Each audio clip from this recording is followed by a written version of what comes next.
Ladies and gentlemen, girls and boys, may I have your attention, please? Are you ready to engage in a mind-blowing experience and hear talks about life, technology, entertainment, and business? The next episode of HIPTHER Talks starts in 10, 9, 8, 7, 6, 5, 4, 3, 2, 1, go. Hi everyone, Zoltan here from HIPTHER Talks. Welcome back. We have another special guest, as we usually do every week. Today we are talking to Allan Auning-Hansen, CEO at CEGO.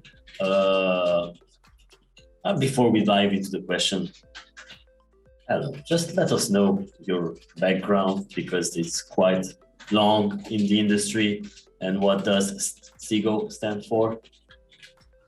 Excellent. Thanks a lot, Zoltan, and really appreciate being a part of your podcast here.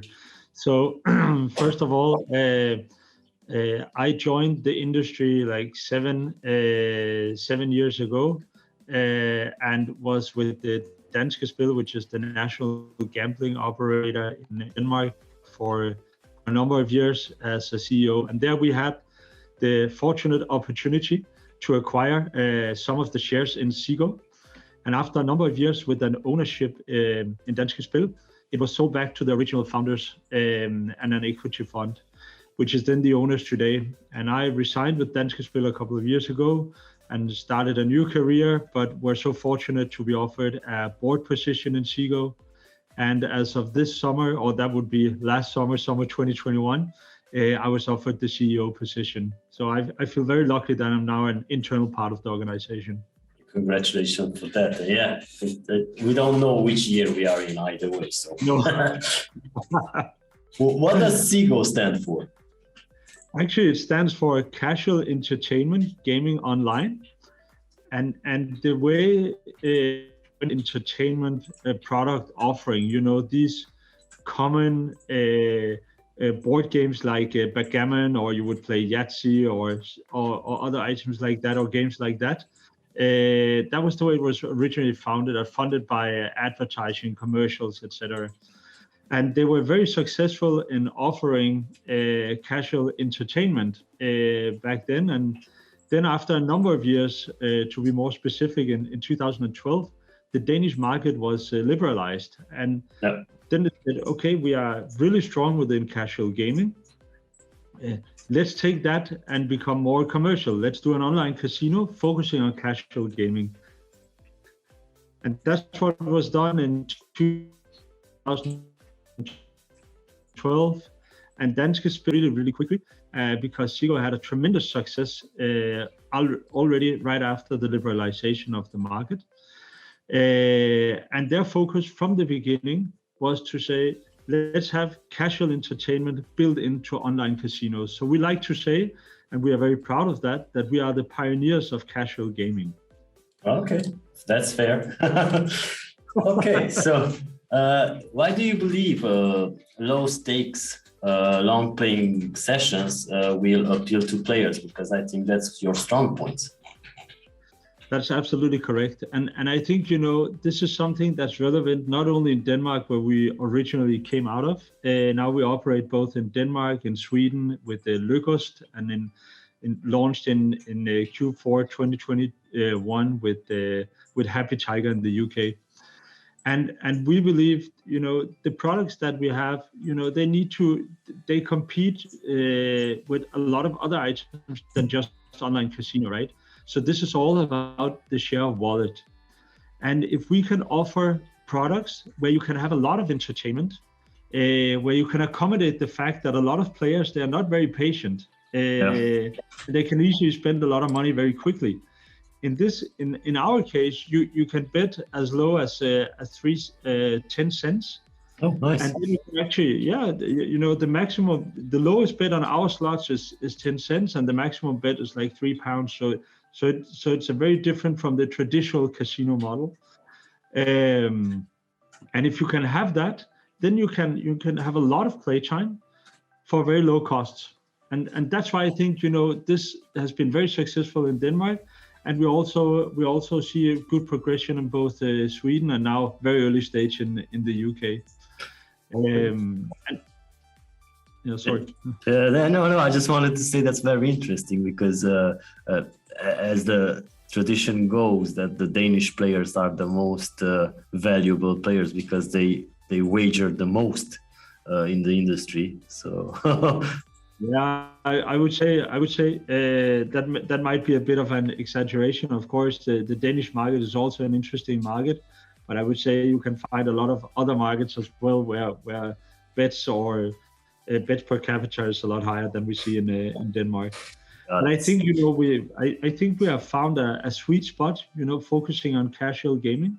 Yeah. In Denmark, you can say we are amongst the top 5 largest operators. Nice. And at the same time, you could always discuss, okay, these are low bets. Are you then profitable? What about retention, et cetera, et cetera? And what we actually see is like 10% of the players that started with us back in 2012 are still players with us. And amongst the most profitable players, not only in Denmark, but in the industry as a whole.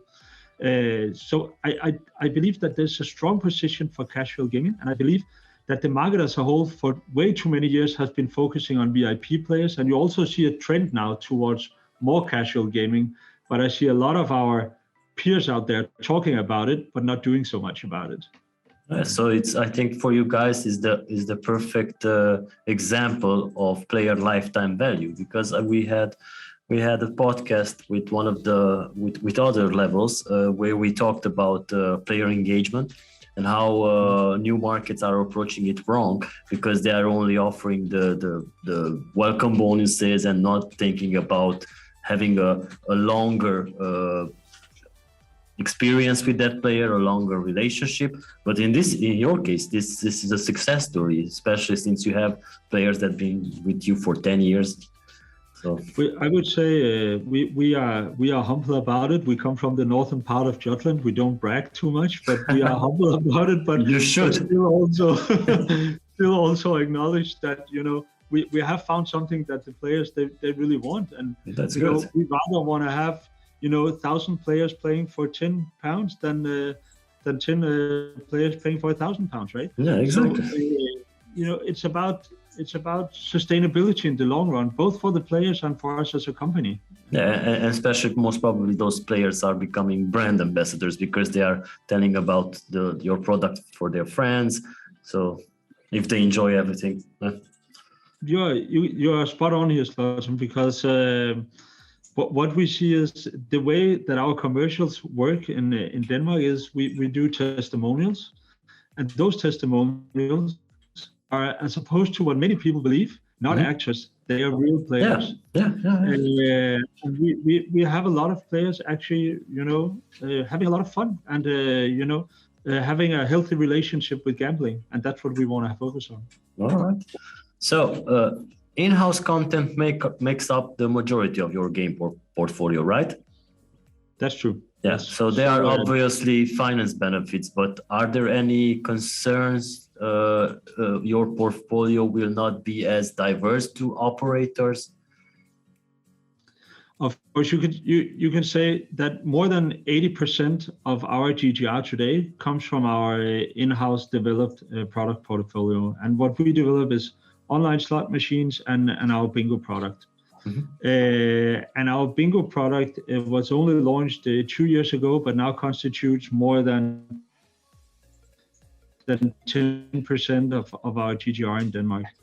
And the reason is, these products, or it's bingo, if we start with that, is a spot-on casual product, and it kind of proves, that the product portfolio we have within very short reach was attractive to our current customer base and to new customers, attracting a lot of new customers continuously. What we also see is in the UK and the Swedish market, our bingo product is extremely popular. There we are talking more than 30% of GGR actually coming from our bingo. Oh, nice. So I would say, yes, our product portfolio is also interesting from an international perspective. Could also be, that we have to get used to, a broader range of products internationally, because we also have to accommodate the markets with whatever they request. But I would say already now our own product has proven successful. So we are again humble about it, but also proud to see what we have seen so far. That's good. And our approach in general is because we own what we on a daily basis call the full value chain. We have developed our own platform, we have developed our own games, but we also offer third-party games. Oh, that's great. Our approach is, rather go a bit slow to go fast. And with that, I mean, we'd rather, get the insights. We own all data ourselves because we have developed everything ourselves. We own all data. We rather want to, capture those data, tweak, understand, learn, tweak everything we can on our engine, on our platform, on our games, and then, make those tweaks, see how that is being received by our players, and then do more tweaks. We could easily burn a lot of millions. Got it. Yeah. Okay, so are your slots created for players specifically in the target markets, or do they also have an international appeal? So the way we originally started was to say, what does a slot machine look like physically? And then let's do that online. Very, very simple back in 2012. But so take the mechanisms from that slot machine that everyone knows and then bring it online. What we are then doing is to take the best of the physical world and the online world and we also created a social forum where you have chats where people can chat with each other. What they see online is what they've been used to see offline. I would say, yes, we are definitely prepared also for the international expansion. And our big advantage here is that we can adapt and we can make changes very, very quickly because we own the full value chain. Of course, one thing is the product offering that we have. That's clearly that's an important part. But it's also the ability to capture and activate and not least reactivate the players. The way that you communicate in eyesight with the players is very important. The campaigns that we do are very important. The customer journey is very important. And we monitor all of that continuously. And again, as I said, owning all data, owning the full value chain, that makes us able to do all of those changes really, really quickly. I would say, creating excitement, giving the players the excitement that they want, listening to our players, and we have the opportunity to do that because we are in dialogue with our players, is a really, really important feature for us. And that's also going back to what I said before, the testimonials that we do. That's a really important learning for us because we are in dialogues with the players, because they are our brand ambassadors. And, listening to the players is one thing, capturing data is another thing, but combining those two things is unique. That's very important. That is very important, definitely. Yeah, it usually makes up for the greatness of a product. Clearly, and of course you have to listen to the players in many different ways, right? Because the players also don't always know what they want, but data capturing can support understanding what they actually want. All right, go ahead. And then what we always, and I think that's important from an international perspective and international appeal as well, that's coming back to the casual. Having your own product portfolio with bets ranging from 10 cents to £3, that's also a part of the responsibility that we have as an online player. And that's what we want to keep engineering, keep making sure that we are responsible in our approach. Okay. So you mentioned that Denmark, you are active in Denmark, in Sweden, legislations that have quite a lot of changes one month to the other. And one question came up that how can operators adapt to the legislation change with your product? I think a very, very good question. I think, coming from where we are, we only work in regulated markets. That's important for us. We only focus on regulated markets. What we see is, of course, it's always a challenge when something needs to be implemented pretty quickly, but it's, on the other hand, it's one of our advantages. Again, coming back to the fact that we own the full value chain, we can easily adapt to new legislation. We're not dependent to the same extent as others that don't own their own platform and don't own their own games.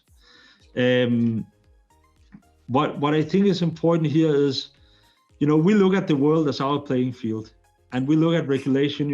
It's basically, the world is our playing field as long as it's a regulated market, right? Yeah. And regulation is here to stay forever. So we need to be constructive in the way that we work with the regulators. We don't see regulation as a problem. Of course, it challenges us, but it's not a problem. We need to accommodate those challenges and then build it into the way that we work commercially. So whenever there is limitations, because that's most likely what we see, whenever we see limitations, we try to deal with it as any other commercial challenge, and then to work with that and tweak that in a way where we of course are compliant, but where we at the same time can turn it into something that has commercial impact. And I would say, of course, when we look at the industry as a whole, when it comes to KYC procedures, affordability checks, et cetera, I think the industry as a whole are pretty fast at adapting, because we need to do that as well, else we get fined pretty heavily. But we are not pretty fast at working together with the operators. And I would say we need to be better at understanding the operator or understanding the legislators. The legislators need to be better at understanding the operators. And we actually really want to work with legislators across the markets that we are in, because there are also often a lot of misunderstandings. And my hope for the future, and might be a very big hope, is that we can eliminate some of those misunderstandings if we work closer together. Yeah, that's a good idea, because we have been talking about, many have always been pointing out the regulator as the faulty person when restrictions are added, but it's usually the legislator that creates that, and the legislator is also submitted to politics. So basically, there's a larger. You can say, no, I agree. You can say sometimes legislation is not always rational either. That's putting it delicately. Politics is a part of it, so let that be said as well. I fully understand, but we also this industry has been running for many years. Of course, in the beginning in a more physical world, then the online world came.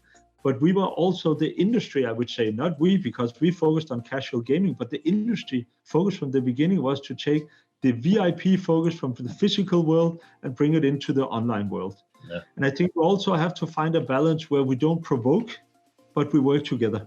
Yeah, exactly. And having focused on the VIP segment in the industry for many years is also, you can always discuss, did the industry do that for too long?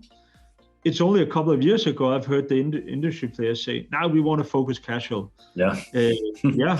Okay, but maybe we still have to see that. Yeah. A lot of people talk about it. We do it. That's what we are proud of saying. Thank you, Allan. This has been a great chat. Thank you so much for joining us. And if you would like to say some parting words to the audience. I just want to say, this is my first podcast, so please apologize if there's anything where you say. We did not feel that. It's like, it's not your first one. You are lying.